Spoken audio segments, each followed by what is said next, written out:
and decreases overall motivation to go out or do anything, and social interaction. So that's another aspect to how social media is taking over our life. Dehumanized or educated. Social media has opened our lives to the reality of life all over the world. So it has educated us to some extent, but we've gotten so used to seeing what's happening around the world that it's kind of lost meaning. So right now, for example, I have a question. If you look, if right now you see a video for war happening, would it affect you the same way it did the first time you saw it? It probably affects you so much less.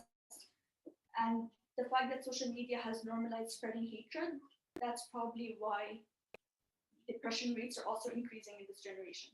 So social media normalizes hatred, and so if you go on, for example, Instagram and you see a hate comment, that's just normal right now. And the takeover.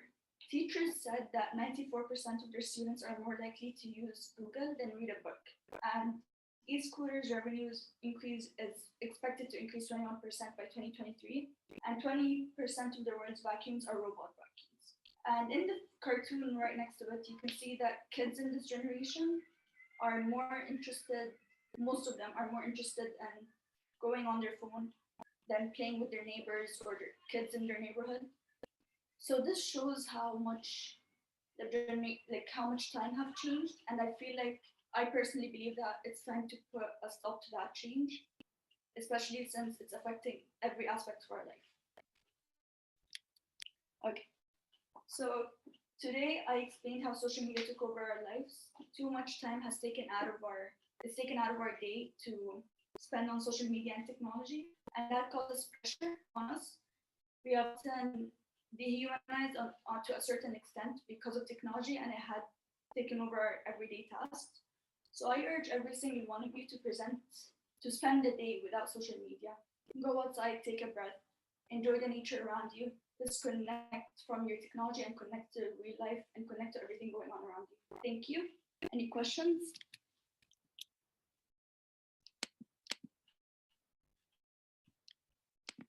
Yeah. You can see yourself on the TV. Yeah, okay, I'm going to open it. So any questions? Does anyone have any questions? Yeah, sure. What would be the best way to move away from this, and what steps should we take to start separating ourselves from social media? And my name's Dalton Miskus. I feel like at this point, social media has become an addiction, and obviously it's very hard to get rid of addictions. But I feel like it's best to start slow. For example, take 1 day a week, self-care day, for example. Just take care of yourself, go out, take a breath, just take a break from social media, airplane mode, leave your phone at home, take a break away from everything.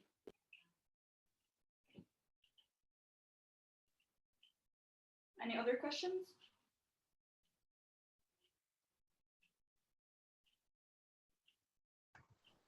Hi, so I just wanted to ask, do you think that you mentioned both the pros and the cons of social media. So do you think that the pros outweigh the cons, or are cons like reasons to stay away from social media? And my name is Ahmed Awab. I said I do believe they have pros and cons, but with the excessive usage of technology, it's become more cons.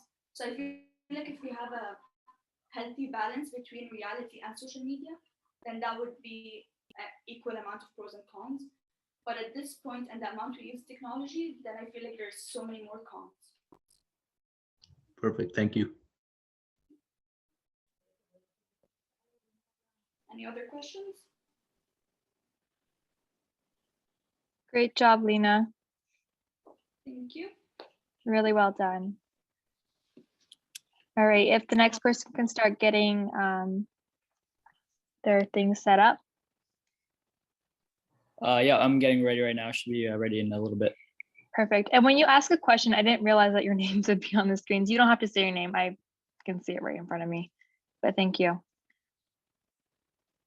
By the way, if I wanna give the 1 minute warning, do I just write it or say it?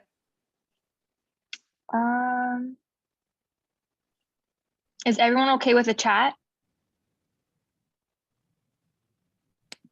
Yeah, that's fine. Okay. Let's do chat. Okay. Thank you. Just a quick question though. When we're doing our presentation, it's supposed to be under 4 minutes, but when we're asking the questions, like we can do our presentation up to 4 minutes, and then if it goes over from questions, that's fine, right? Yeah, the time stops right when you ask for questions. So questions are not included, it's fine. You should try to stick between 3 minutes and 30 seconds to 4 minutes and 30 seconds.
Whenever you're ready.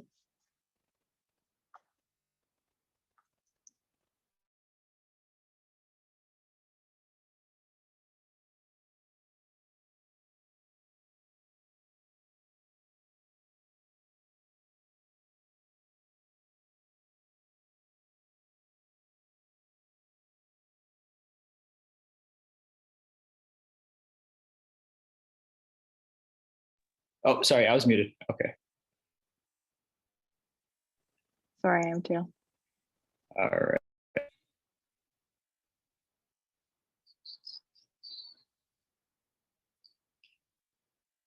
And you can hear me okay? Hello? Yep. Okay, perfect. So when you're ready. All right. Since I was a kid, I was always into cars. I would get really excited seeing supercars, loud cars, and cool looking cars in general. After watching the first race in Too Fast, Too Furious, where 4 legendary JDM cars battled off in a race, this is where my love for Japanese sports cars first started. You may not know it, but there are actually a lot of rules and regulations to importing a Japanese car to Canada. There are tons and tons of paperwork to fill out. But most importantly, the car must be older than 15 years. Any car younger than 15 years cannot be imported, which is why true JDM cars are so special in North America. They're pretty rare to find.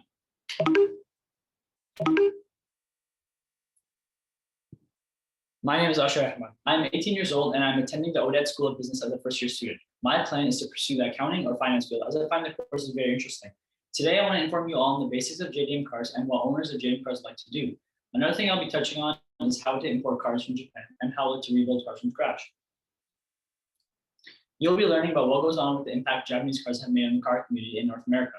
Most of you know the reliability of Japanese cars, but I don't think you understand how reliable these cars actually are. According to Consumers Reports, the top 10 most reliable cars of 2020 had 9 JDM cars, which is why right-hand drive cars are so cool to see, since you never see them often. North America is what makes them so unique here. Another thing I don't want to misinform anyone on is that a JDM car doesn't necessarily have to be an import car from Japan. It can also be Japanese cars that are sold here, like Hondas, Toyotas, Lexus, and other Japanese car companies. In this presentation, I'll be focusing on the different modifications that can be done, the popularity of JDM cars, and North American project cars. The first type of modification is cosmetics. Cosmetics are solely for the purpose of the looks and car and nothing else. A popular modification that people will do to make their car look nicer is to add a spoiler which sits on the trunk of the car, and they come in various sizes and shapes. Wheels have become very common ones since the stock vehicles don't come with nice and sporty wheels. Lowering springs give a car a nice real look to sitting low to the ground, but can be difficult when getting off a driveway or going over speed bumps. Changing the paint job can actually change the whole appearance of the car. For interior modifications, you can add a screen, backup camera, or interior lights.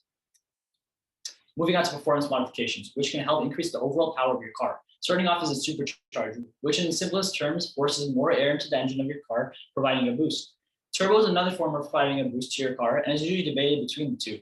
There's also your performance exhaust, brakes, and suspension. An upgraded exhaust can increase 10% horsepower, upgraded brakes can help with stopping power and durability. The cold air intake is a simple mod a person can do to increase overall power as well. Now, moving further on to the popularity of JDM cars, which have been brought to North America, starting off with Fast and Furious, which is an insanely popular movie about cars and car races. This movie has inspired so many kids for their passion in the car world. There's a YouTube channel by the name of Eliminate. It's a super popular group of adults in their mid-20s who upload YouTube videos on their cars and all modifications they do to their cars. These YouTubers have their own car meets and own a lot of different exclusive JDM cars. Many JDM fans may not ever get to experience owning a JDM Classic, which is why it's nice to see other people take their cars on a journey. The Eliminate crew has inspired hundreds of thousands of people to follow their dreams and be able to purchase their dream car. Something that ties in with the Eliminate crew are car meets. Car meets allow people with different cars and different builds to talk to each other. It's just an easy way to form a group of friends who share the same hobby as you. I also like to throw an initial D for all the anime watchers, since the show is all about races and about actual locations based in Japan. On to the last topic, I want to talk on project cars. Project cars are cars that are not working or have a lot of problems. Buying a project car can let people learn a lot about cars and just feel good when you finish up fixing your car and be able to get it running on your own. Most people usually keep a daily driver though to be on the safe side and use their project car just to work on the side. Project cars require a lot of patience though and a lot of money, but it's a great build, which is something I want to do in the soon future. Today, you learned various modifications that can be performed on JDM cars, the impact of JDM cars in North America, and the basics of project cars. My goal was to leave with an introduction to the world of JDM cars. As of now, I'll let you think about these 3 questions to help relate to my presentation. Did American or European cars have the same impact as Japanese cars? Have you ever seen a modified JDM car on the road? And would you ever consider getting a car from a Japanese manufacturer? Thank you for listening. I want to thank you all for your time. And does anyone have any questions? Excellent job. Thank you. Any questions? Yeah, my name is Martin Priest. I don't know too much about cars, but I was just wondering, what's the most reliable car to you, do you think? Most reliable car to me, it's kind of a hard question. I have to say the Honda Civic. I have a Honda Civic now. The reason it's a hard question because I also owned a Toyota Corolla, which is also another insanely, it's known to be the most reliable cars ever. But I just have to say Honda is overall better. I haven't had any problems. Toyota, after like over 230,000 kilometers, even that's so much, I had one little problem. Honda Civic's been running perfect for now. But yeah, that's a good question. Thanks for asking that. Perfect, thanks.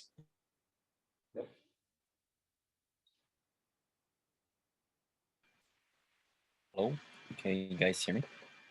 Yeah, here. All right, so I just want to ask you whether my question is how much saving do you make on project cars, as mentioned? On project cars, you know, it's kind of, you don't really make a lot just because it's more of a project just for like your own fun. Some people like they buy broken up cars and fix them to resell for money. Most people, like for me, in my terms, I think I just want to just build the car to keep for myself and drive it after. If you have the intention of reselling it, that's a great option. You probably make a lot of money doing that. People buy and sell all the time broken cars and fix them up and put them on the lot. So yeah.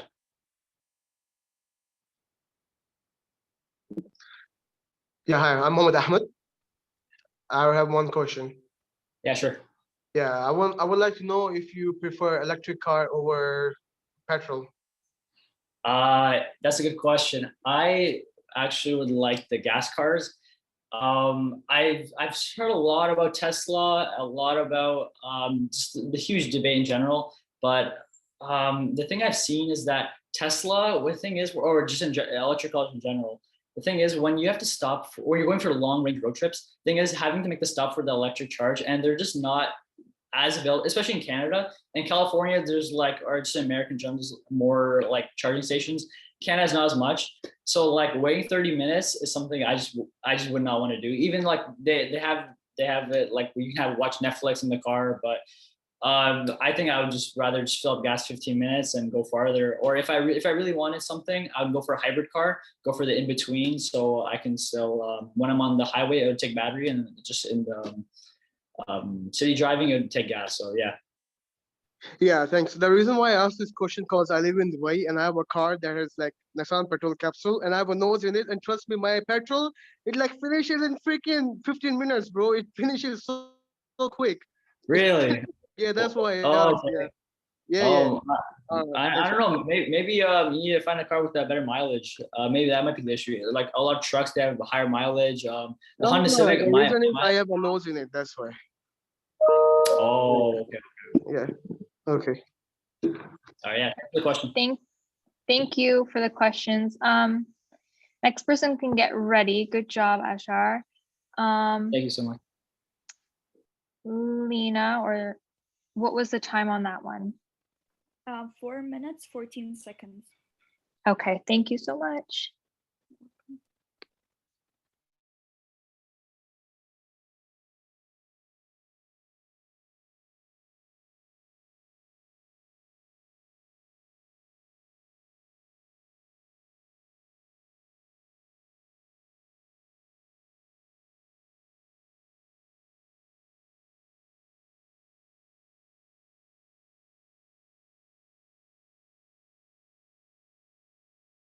Everyone, hey, Professor, can you hear me? Yep, Hello? yep, Can you see me good? yes. Can you see me good and hear me good, everyone? Yep. Yeah, all right. All right. Good afternoon, and I would like to start off my presentation. Okay. Before I start a presentation, I would like to share a personal story. In my Asian culture, I have seen that men are given more priority and importance than women, and this gender inequality remains an issue in modern day society. Good afternoon, my dear professor and fellow students. I am Mohammed from Pakistan, living in Dubai. This presentation will outline no more gender inequalities. The message I want to convey to you is that me as a man, I have seen that the girls and women are treated as if they're object and not humans. Not just in my Asian culture, not just in my Asian culture, as if they're, but as well around the world. At the end, we all bleed the same color. But there should be no gender inequality and humanity. We need gender equality urgently as we will prevent violence against women and girls. Let me tell you about the stages in this presentation. I have made 3 points and reasons to prove each point about no more gender inequality. To begin with, how women empowerment is a critical aspect of achieving gender equality. Achieving a woman empowerment ensures that public level or any resource are not just weighted in men's favor, but both men and women, so that both men and women can be equal partners and can participate in productive life. Women empowerment should be given the right decision of making as it will help the woman in future generation to develop the sense of self-worth.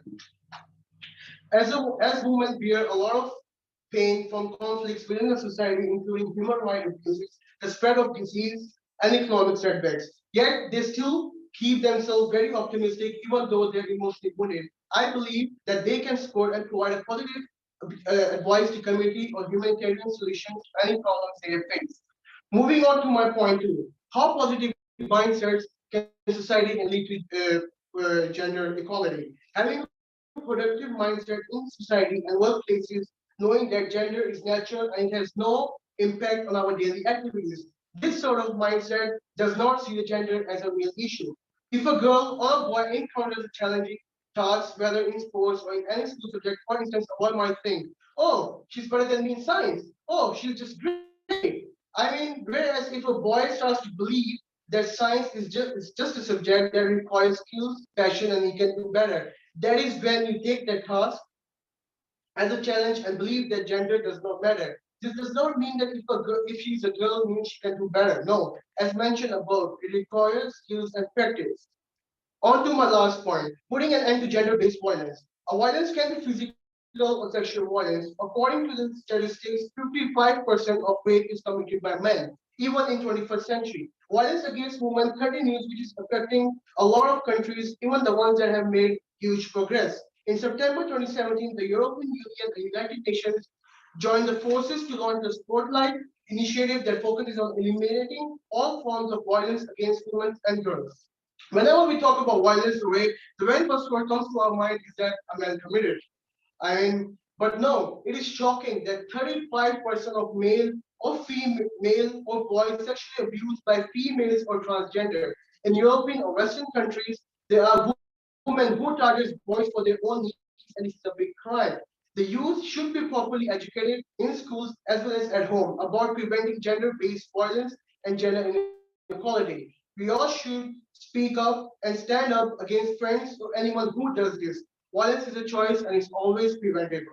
Now let's just go to our quick summary of what I just stated in my presentation. Women empowerment can help to achieve the gender equality. Women empowerment can help future generations to develop a sense of self-worth. Positive mindsets can lead to gender equality. Challenging tasks can only be successfully be achieved with positive mindsets, skills, and practice. Gender does not matter. Putting an end to gender-based violence.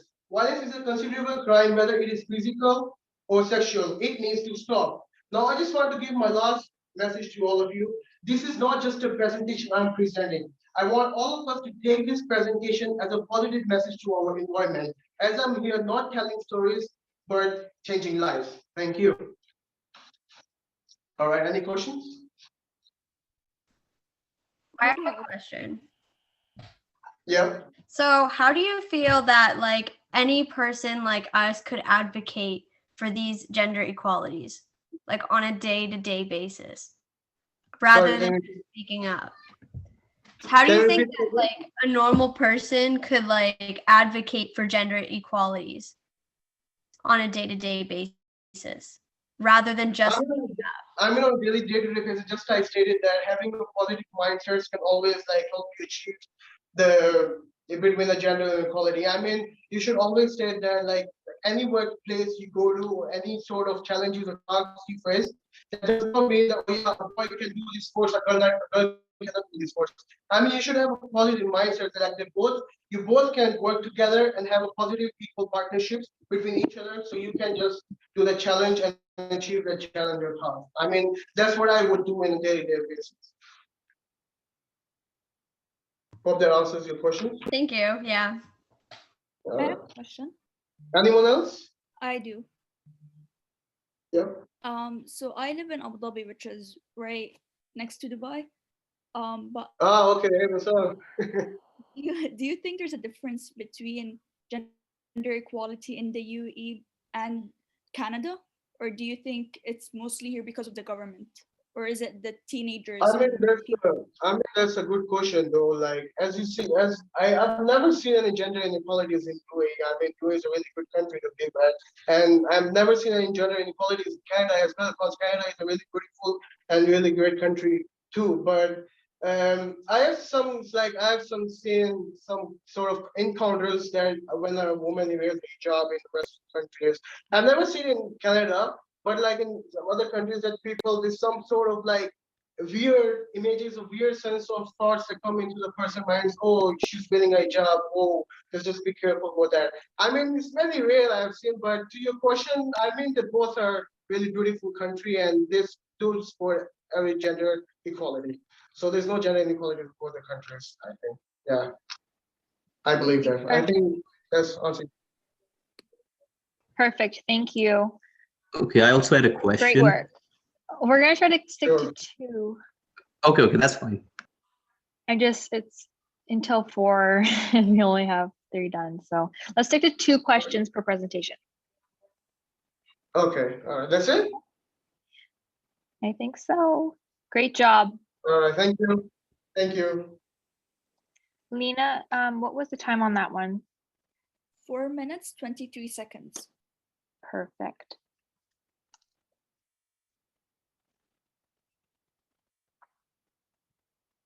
Whoever's next, and start getting ready, and go when you are ready.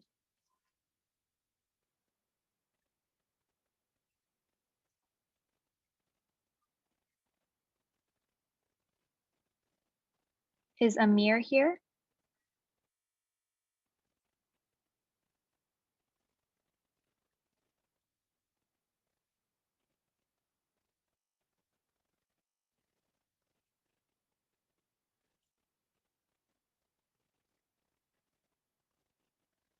It was just one question each, but I see that a lot of people have questions, so I'm going to allow 2. Just so that everyone has a chance.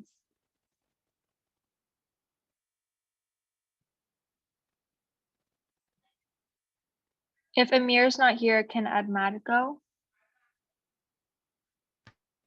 Yep, I can go. Okay, I don't think he's here.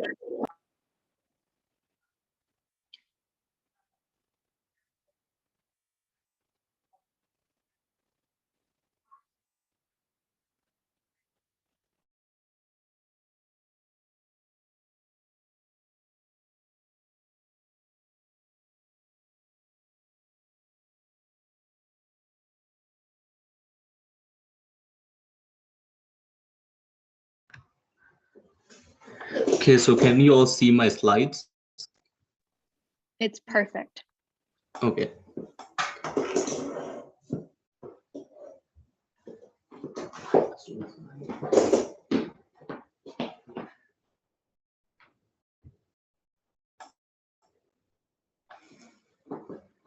Can you all hear me from here? Yep, I can see you. Okay. If I do this, that means 1 minute because since you're so far away, you probably don't see the chat. So when Lena sends a message, I'll just show a minute. Okay? Okay. But Okay. like I can't see you on the camera. Oh, okay. Should I just say it? If you want me to. I guess you can type it in the chat. I think I'll be able to see it. Okay. Okay. Just making sure. Okay. Go whenever you're ready. Did you know that 79% of the internet users have a YouTube account? The joy of YouTube is that you can create content about anything you feel passionate about, however silly the subject matter is. So the subject of my today's presentation is why is it so difficult to grow a YouTube channel and how can those difficulties be dealt with? So I believe YouTube is the best platform to share your talent and strive towards success. Throughout my experience on YouTube, I've been able to identify 3 reasons or 3 barriers that prevent people from successfully growing on YouTube, which are competition, quality, and consistency. Firstly, there is seriously tough competition on YouTube. It is crowded with content. There's all sorts of content already available on the platform, such as comedy, gaming, tutorial videos, vlogs, etc. So the question is, why would somebody want to watch a new creator's video when they already have their favorite YouTubers who publish that type of content? Well, there are 2 ways you can overcome this obstacle. Firstly, you can be creative and think of a new idea that not many people have utilized on YouTube. An example of a content creator who used this strategy would be no other than PewDiePie. He mentioned that when he first started YouTube, he used to upload Call of Duty gaming videos, which a good amount of YouTubers already had gained fame in. But later on in his career, he started uploading horror gaming videos, which not many people did at that time. And that helped him grow his channel to a point where he's the most subscribed single YouTuber so far. So a second strategy you could use to remove this barrier is to make videos based on a topic that has already been done, but niche it down. Focus on one particular aspect of the topic. For example, if you're making a cooking channel, you can focus on one particular type of food. That way you'll be able to lower the competition a bit and have a higher chance of being noticed. Secondly, the audience has really high expectations in terms of the quality of the content they watch on YouTube, and many small YouTubers fail to meet those expectations. So there are 3 subcategories that fall under quality. The first one is video quality, which has to be decent. Nobody wants to watch a video in 144p. It has to be shot in at least 720p and has to be shot with a decent camera. Now, audio quality is even more important than the video quality. There's a saying that half of every video is audio, and that is absolutely true. You can have the best video quality in the world, but if the information you're presenting is not clearly getting to the audience, then your video becomes pointless. And the last subcategory is the quality of the content itself. Your content has to be engaging and good enough to attract the audience to consistently watch it. So the strategies you could use to meet the quality expectations is to write a script before filming. That way you'll be able to prepare beforehand and have a better chance of producing engaging and quality content. To improve audio quality, you don't need an extremely expensive microphone. You can get a decent mic for about $20 to $30, which will be way better than your device's internal microphone. And for video quality, most shoot at 1080p. So you don't need an extremely expensive setup to begin with. Obviously, you can upgrade to more advanced items later on in your career.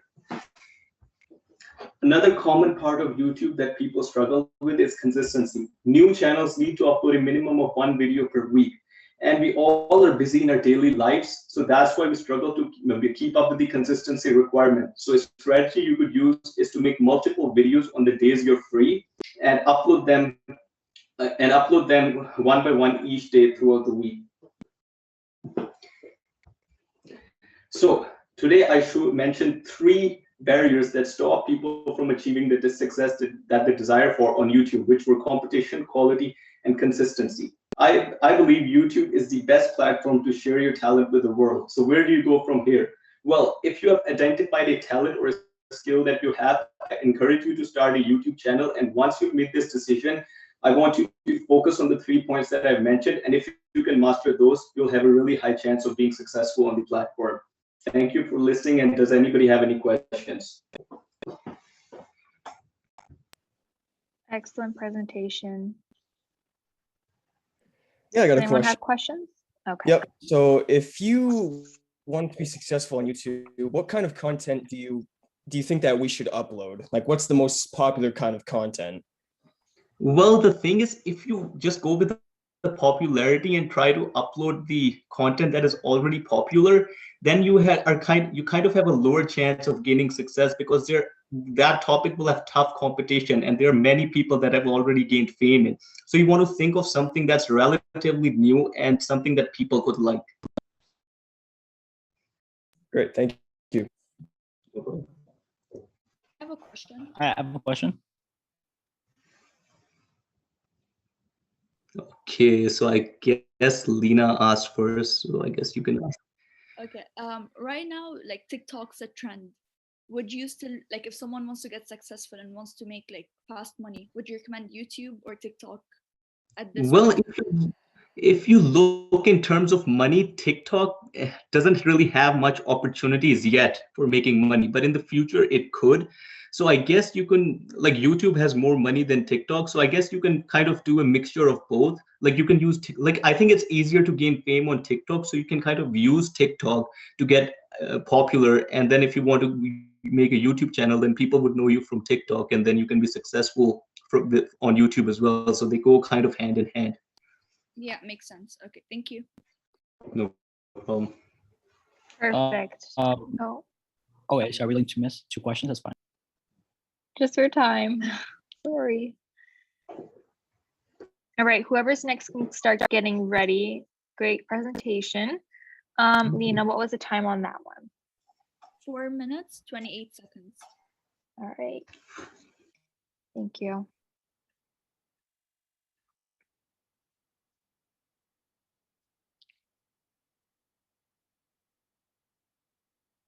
So Rania, you're next. Sorry, I'm just setting it up. Just making sure that Okay. that you know. That's okay.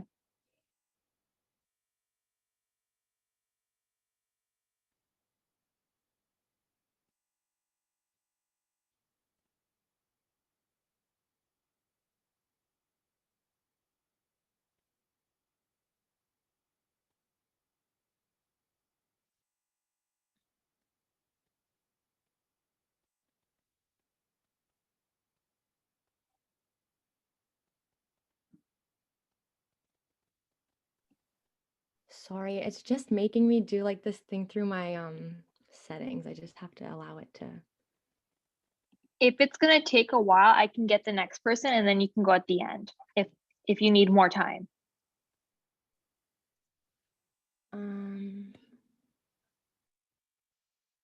Okay. I'm so sorry. It's just saying that I have to like quit and reopen Zoom. Like, will it bump me out of it? I don't know because of the breakout rooms. Okay. I can make a note of it. I know that Professor might be having makeup presentation days. Okay, like I can show you what it's saying. It's just saying Zoom will not be able to record the contents of your screen until it's quit. Oh wait, hang on. Sorry. Okay. Can you guys see anything? Are you trying to screen share? Wait, hold on. I think I forgot to stop sharing, so maybe that could have been the problem. I just stopped sharing. That could have been, yeah. Now. It's saying that I'm sharing my screen. It is. It's just black. Oh. Yeah, it's black for me too. So it's definitely sharing. It's just. Sorry. That's okay. Like if you think that you're gonna need more time, we can go to the next person. No worries.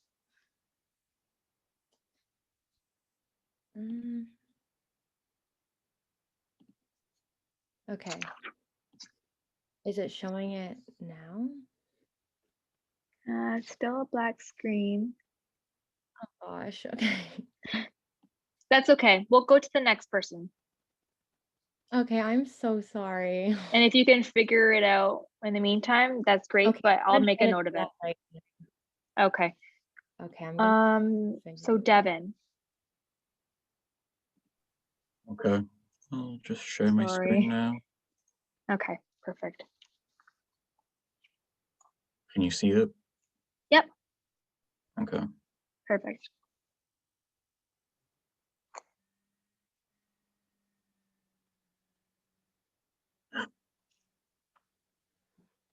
Okay, so my presentation is on how businesses collect our personal information and what they do with it when we're like browsing the internet or using social media.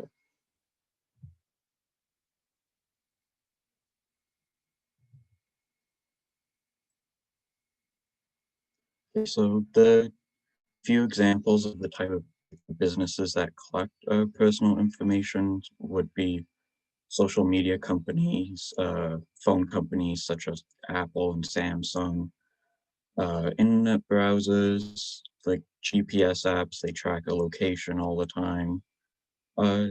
Streaming services such as Netflix and like Prime Video and stuff like that, and shopping apps like Amazon.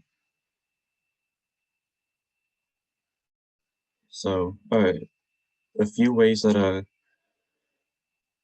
companies collect our personal information would be directly asking us. So this would be through like a survey, a questionnaire online, or when you sign up for an account for something and ask for your name and like address and age and birthday and all of that.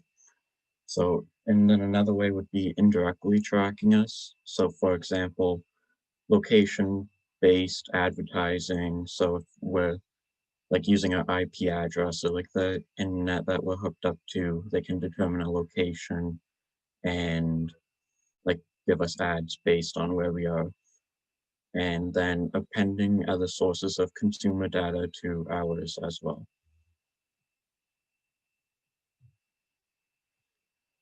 So the type of data that they're collecting from users includes personal data. So this would be a gender, age, location, personal information such as IP addresses, browser cookies, and device IDs, which everyone's computers and mobile devices have them.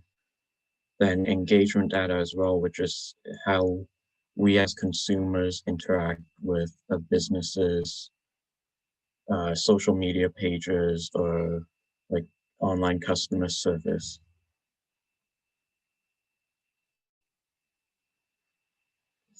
And the more type of categories of data they collect would be behavioral data, which includes purchase history, product usage, and qualitative data, and attitudinal data, which includes metrics on consumer satisfaction, product desirability, and our purchase criteria for like products and services that we have purchased before.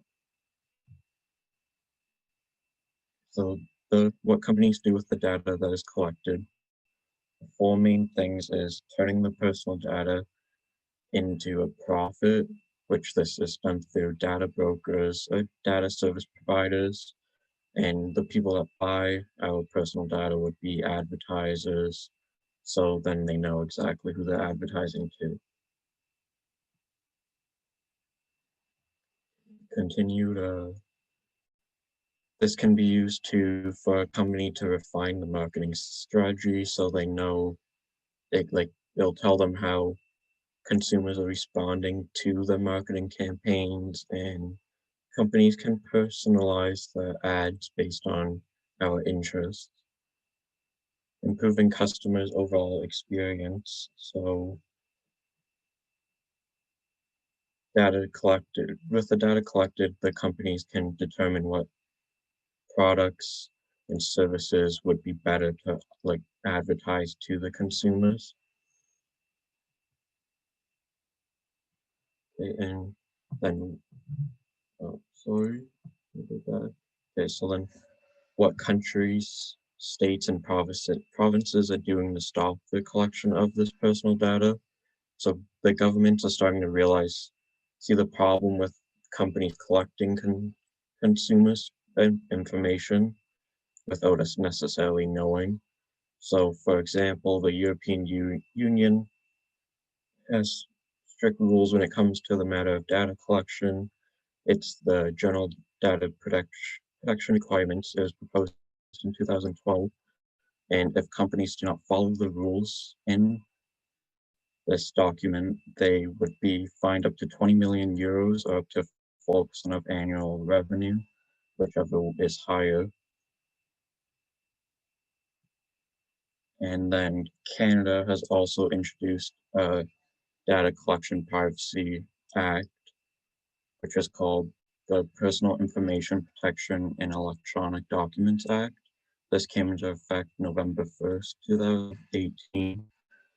It applies to the collection, disclosure, or use of personal information, and the personal data that falls under the protection includes a personal identifiable information, but also our opinions, evaluations, and social status, stuff like that. And then I just have a short video that I might stop a little early.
Okay, so in conclusion, as most of us probably know that, okay, let me just go back to that. A lot of the like websites, apps, and that we use collect personal information, but we can usually stop this by going to the privacy setting of this app, but also sometimes this option is not there, so there's really nothing we can do. And sometimes we also just don't know if they are tracking us or not. My resources, and that's it. Are there any questions? Thank you. Yes. Is there any questions? Oh, yes. Do you believe that the license that we agreed to when we're signing to a phone for the first time is related to those data collecting, or this has nothing to do with it? I think somewhere in that, it probably says something about how they're able to use our data, but it's probably such a small part in there that no one really notices it, and so that's how they kind of get away with it. I have a question. Okay. Do you think it should be illegal to do this? Like, as you stated, in other countries it is. To what degree do you think it should be illegal? I think it should be illegal if they are specifically collecting our personal information that no one really needs to know, but as along the lines of how we interact with companies' websites and social media pages, I feel like that isn't as bad because then they can kind of see and change stuff. Yeah. Of how to get us back on the websites and that. All right, thank you. All right. Thank you. Yeah. Lena, what was the time on that? 9 minutes, 19 seconds. Okay.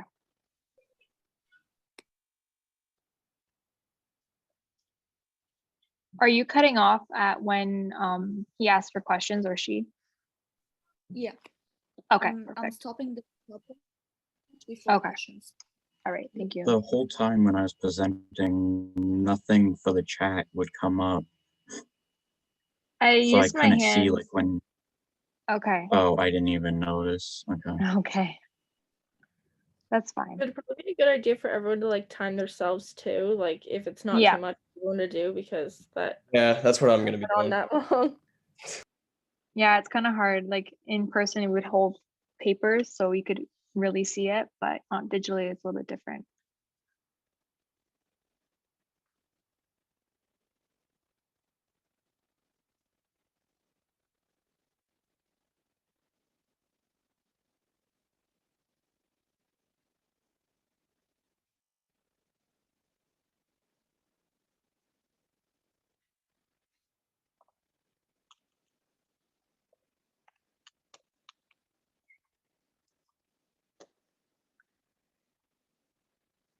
If the next person wants to go, Delilah.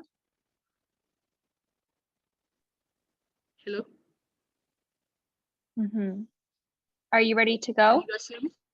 Yeah, No. sure.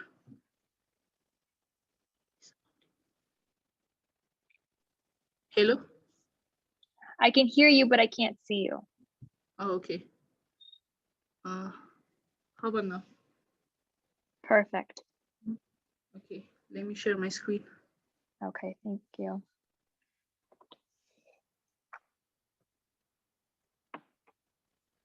Can you guys see my screen? Yep. Okay, thank you. Can I start? Mm-hmm. Okay.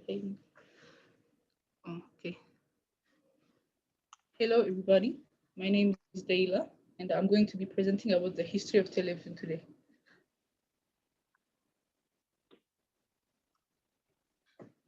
What is a television? A television is any machine that receives broadcasting signals and changes them into pictures and sound. People can watch many interesting stuff on TV. They can watch movies that are action, romance, comedy, any stuff. The first TV was invented in 1927. Television has evolved throughout the years, and television has become a main source of entertainment. So now I'm going to be mentioning 3 points: when the television was first invented, how it has evolved throughout the years, and how it has become the main source of entertainment. Fun fact: did you all know the inventor of the television would not let his children watch TV? He once said to his son, "There is nothing on it worthwhile, and we're not going to watch it in this household, and I don't want it in your intellectual light." It was by Philo T. Farnsworth.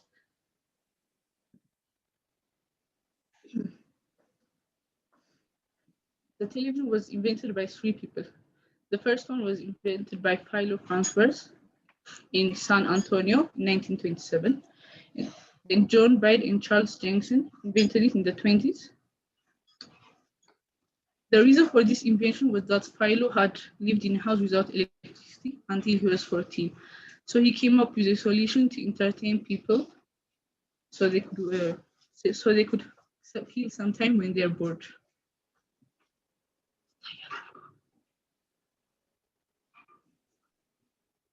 So the television has evolved. The television has evolved throughout the years in many ways. From 1920s to from today, there is a huge difference between the type of television.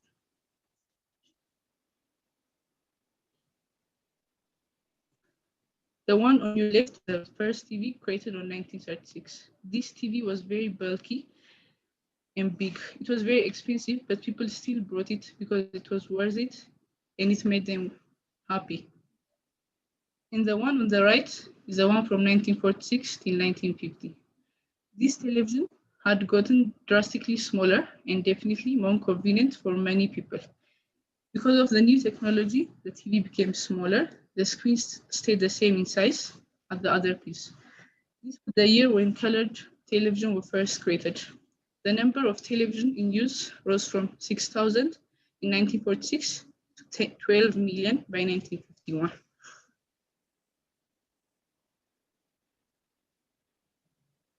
And this one on the left is a television set from 1960. As the television evolved, improvement has been made to make it smaller and somewhat less boxed in. Now this television has more buttons, so you can do more things than the one from the previous years. And the one on the right was the first flat screen. It was created in 1964.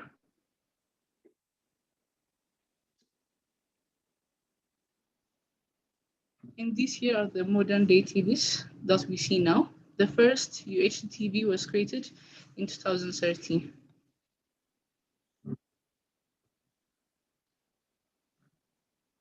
Television is considered a main source of entertainment. There are many channels.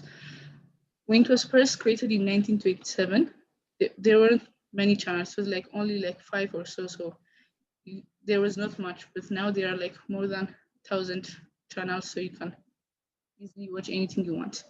And it helps you pass time. It gives you a break from your daily life, and you can gain new information. TV offers a variety of options. What you want to watch can vary based on your mood.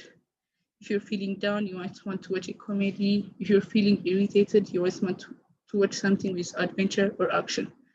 And TV can also help you provide a break from your everyday life. You can gain new information and you can learn new things. You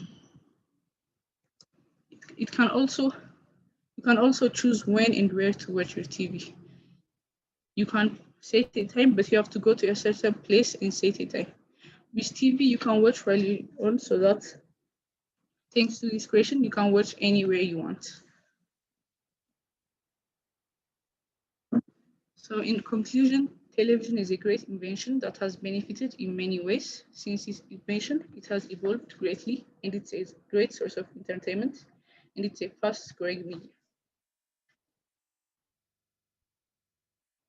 Thank you all for your time. Are there any questions?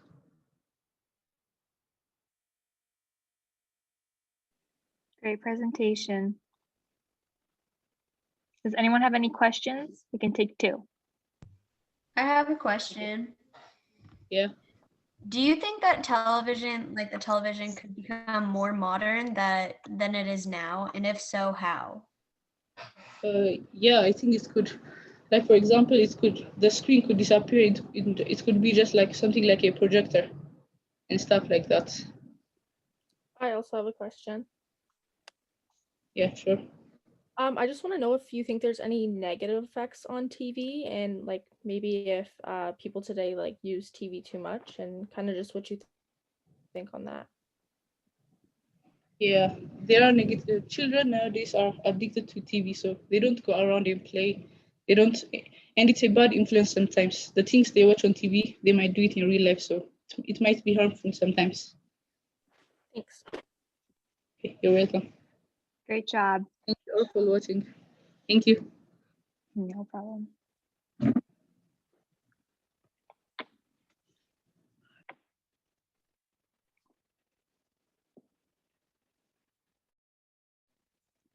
If Sierra could get ready, Lena, what was the time on that presentation? 5 minutes, 16 seconds. Thank you.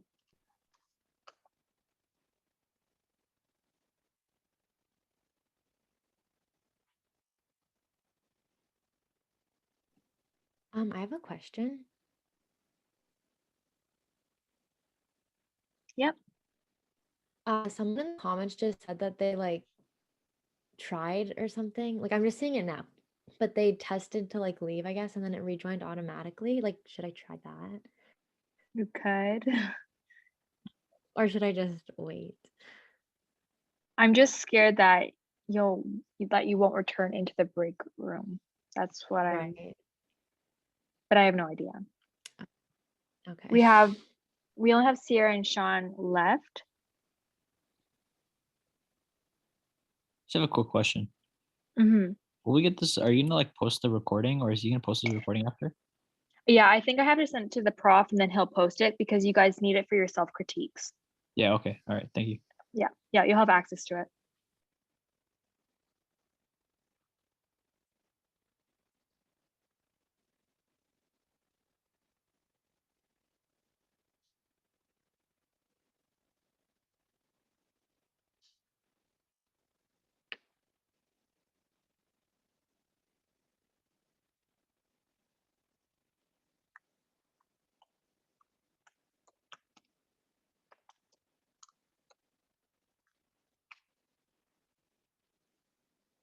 Sierra, are you ready?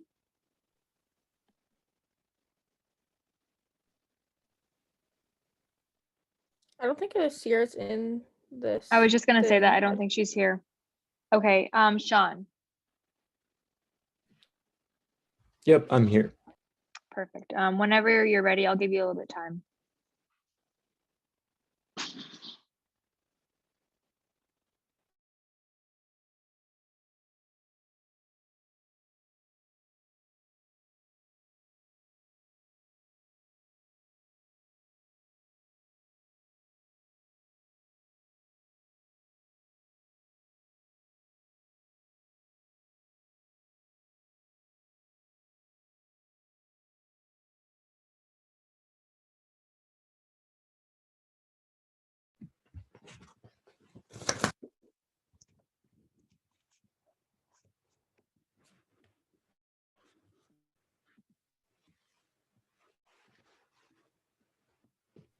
Okay. Whenever am I you're good? ready.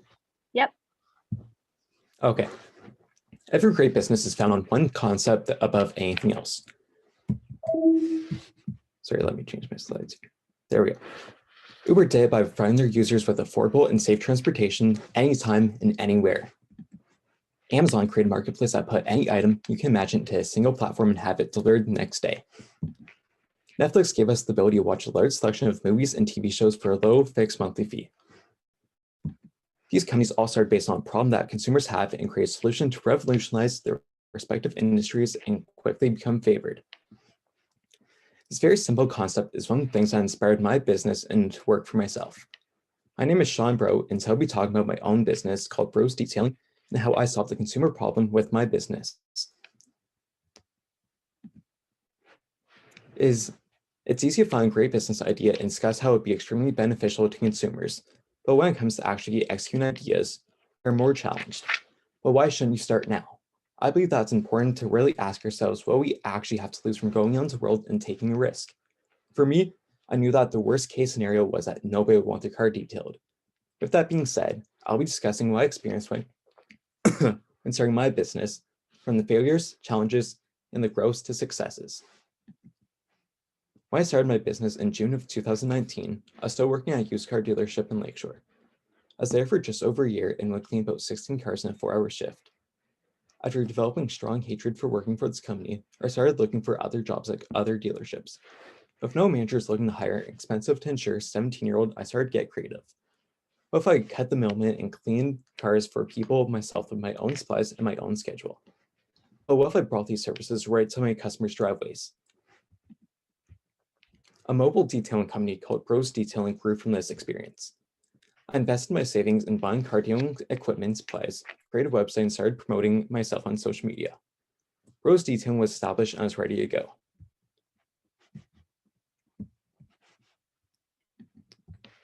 Now that there are some very interesting things you learn after starting a business. First, customers do not come as easy. Second, something will go wrong. And third, your pain and suffering will be worth it if you persist.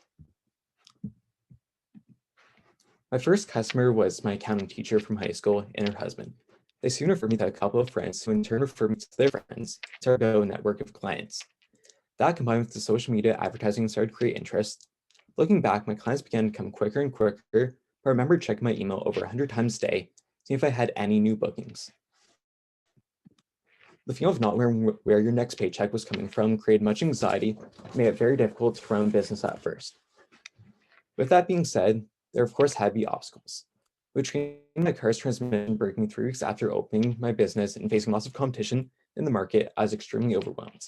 I was forced to gain a true understanding of what was required of Bros Detailing to stand out. That being easy and affordable service that wouldn't interrupt a customer's day. As business began to pick up, I was surprised by how time-consuming a business was, even as small as mine at the time. I worked every day after school, through the weekends, detailing some of the grossest car you could imagine, doing everything I could to grow my business. Throughout this journey, I ran every aspect of my business from advertising, accounting, purchasing, customer service, and of course, the detailing. I was forced to learn practical applications, such as owning business during a pandemic. Having shut down for 2 months taught me the importance of having a backup plan and retaining earnings to cover fixed expenses because you never know what could happen. A year and a half later, after working nonstop, Bros Detailing is now opening their first location in Tecumseh, hiring employees, and has a mobile detailing unit out every day. For me, having the ability to bring on workers and lead a team is a true honor. I hope to leave each of my employees with a great experience. This business has also given me the opportunity to be able to give back to my community, which is very important to me. And I do this such as donating to the Kidney for Carson fundraiser, which will be donating prizes and selling tickets to. Therefore, the concept of solving a problem with a unique solution has opened the door to a successful business. The perspective that this experience has given me and what I want to do with my life is irreplaceable, has given me my biggest challenge and accomplishment altogether. So those of you who have an amazing idea and are yet to put into action, this is your sign it can be done and how now this is time to start. Do it while you're young and have time to learn about the worst thing, because the worst thing that could happen to you is that you fail and you have to try again. Thank you for listening to my presentations. Please ask any questions you have now. Thank you. Great job. Is there any questions?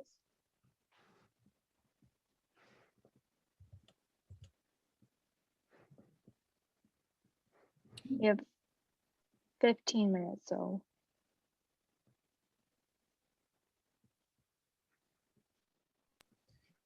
Yeah, I got a question. What's your favorite part of the job?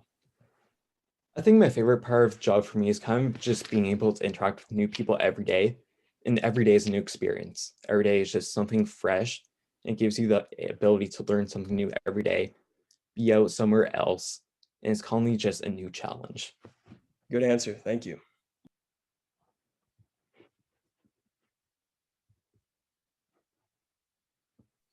I just have a quick question.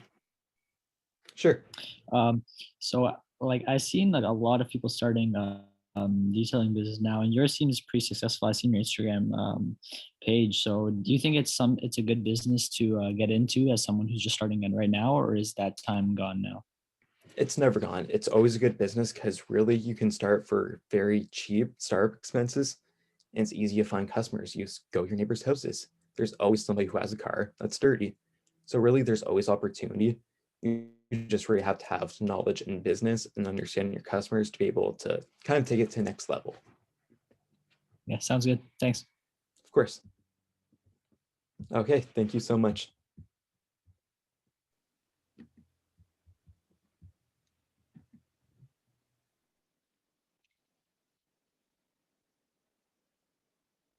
Rania, we have some time. Do you think that you want to go, or? Yeah, like I definitely want to get it done today. Can I try sharing my screen again? Like I don't know Yep. what's wrong with it. Okay. Go ahead. The time for the last one was 4 minutes, 50 seconds. The text, the 1 minute text sent at the wrong time, so I'm sorry about that. No, I saw that. That's okay. Okay, can you see my screen? It's black. Oh, okay. It says it's sharing. It's just black. Okay. I'm not sure. Okay, I'm gonna stop sharing it again. Do you want to try to leave and come back? If it will work? Yes. You still got time. Okay. And then if I don't come back, you'll know why. Yeah. All right. Okay, I will We'll try. be back maybe. Okay.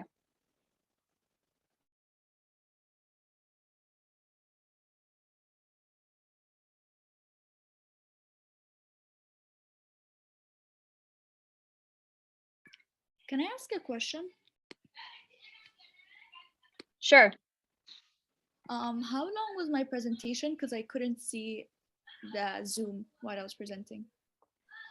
4 minutes and I think 4 seconds. Oh, okay. It was within the time limit. Okay, thank you. No problem.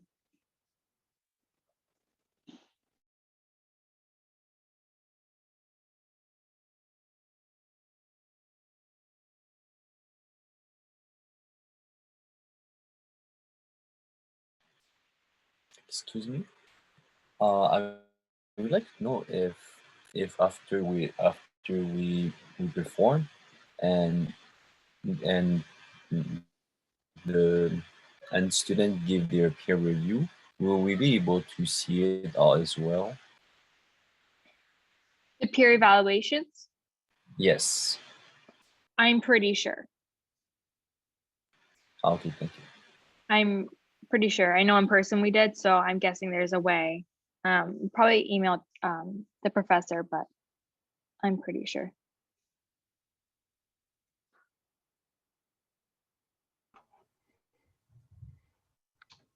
Hi, Brianna. How's it going? Hi, I just had a student. She was having difficulty. She could share her screen, but it would be all black. And she said that she would leave and try to come back in, but I wasn't sure how that worked with the breakout rooms. What was it, Rana Ball? Yes. Let's So I know we have a little bit of see if I- time.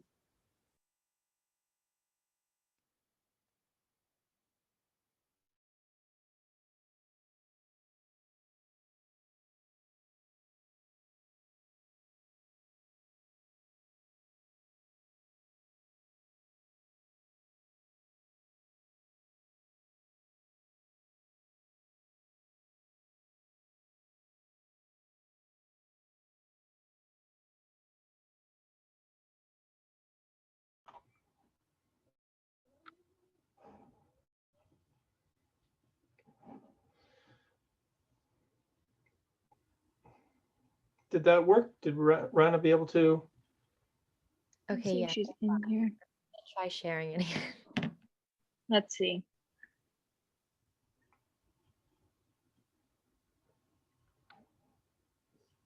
Okay, can you see it? No. All black. Wonder why that's happening. Do you have a cover on your camera, or is this No. the? Is this the PowerPoint? Mm-hmm. Okay. Well, we're going to move you to Wednesday's presentation date. Okay. Okay. So you can present on Wednesday. We'll throw you in at the beginning, and yeah, I don't know what's going on there. Okay, I will try to figure that out then. So, maybe it's because. Like, can You you have a see it certain now? setting? No. Yeah, I went into my settings and I enabled Zoom, Okay. but here, like in screen recording, like it says it's enabled. So I don't know. okay. Well, we're gonna let everybody go because it's past the end of class here. So we'll let you figure this out over the next couple days, and we'll try again on Wednesday. Okay. Okay, thank you. Sorry. No, that's okay. That's the joy of online learning. I get it.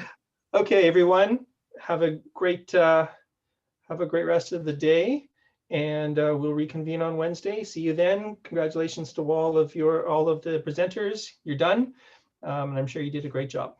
Take care, everybody. Great job, everyone. Brianna, if you want to turn off the recording.